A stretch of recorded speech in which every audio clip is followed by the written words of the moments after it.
بسم اللہ الرحمن الرحیم۔ السلام علیکم۔ چلو چلتے ہیں اپنی کہانی کی طرف۔ ماں اور بیٹے کی کہانی۔ کہتے ہیں ایک ماں بیٹے میں مناظرہ چل رہا تھا۔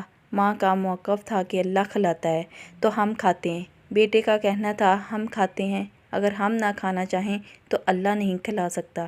اس مناظرے کے دوران ماں نے بیٹے کے آگے کھانا رکھ دیا تو بیٹے نے کہا چلیں میں یہ آج رات والا کھانا نہیں کھا رہا، اللہ کھلا کر دکھا دے۔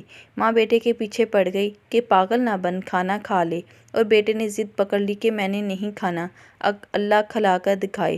ماں بیٹے کو بھوکا کہاں دیکھ پاتی ہے، اس نے اصرار شروع کیا تو بیٹا گھر سے نکل کر گاؤں کے قبرستان میں جا کے سو گیا۔ ماں نے ایک زبردست قسم کا خوشبودار حلوہ بنایا اور جا کر بیٹے سے کچھ فاصلے پر ایک قبر پر اس خیال سے رکھائی کہ رات کو بھوکے سے جاگ گیا تو کوئی دیکھنے والا نہ ہوگا اور یہ کھا لے گا۔ رات کے آخری پہر قبرستان میں ڈاکو آ گئے جو اس گاؤں کو لوٹنے کی غرض سے پہنچے تھے۔ وہ قبرستان میں رک کر سردار سے آخری ہدایت لے رہے تھے کہ حلوے کی مہک نے سردار کو متوجہ کر لیا۔ قبرستان کی تلاشی لی گئی تو حلوہ اور وہ لڑکا دونوں برآمد ہوئے۔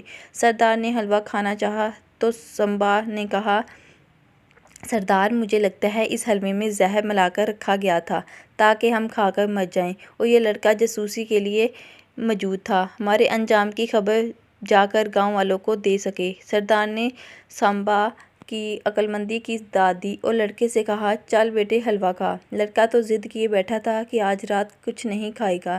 اس نے سختی سے انکار کیا تو سردار کا شک یقین میں بدل گیا اور اس نے گن تان لی۔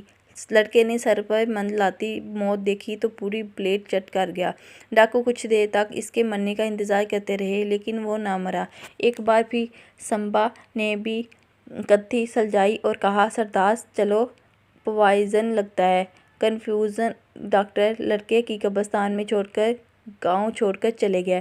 فجر کی اذان کے ساتھ لڑکا خالی پلیٹ ہاتھ پہ لیے منہ لٹکائے گھر میں داخل ہوا تو ماں نے پوچھا بیٹا کیا ہوا؟ لڑکا بولا ماں لمبا قصہ ہے، مجھے نیند آ رہی ہے، بس خلاصہ یہ ہے کہ ہم نہ بھی کھانا چاہیں تو اللہ کھلا دیتا ہے۔ اگر میری ویڈیو پسند آتی ہے تو لائک کریں، میرے چینل کو سبسکرائب کریں، بیل آئیکن کو پریس کریں تاکہ میری آنے والی ویڈیو کا نوٹیفیکیشن آپ کو ملتا رہے۔ اوکے، اللہ حافظ۔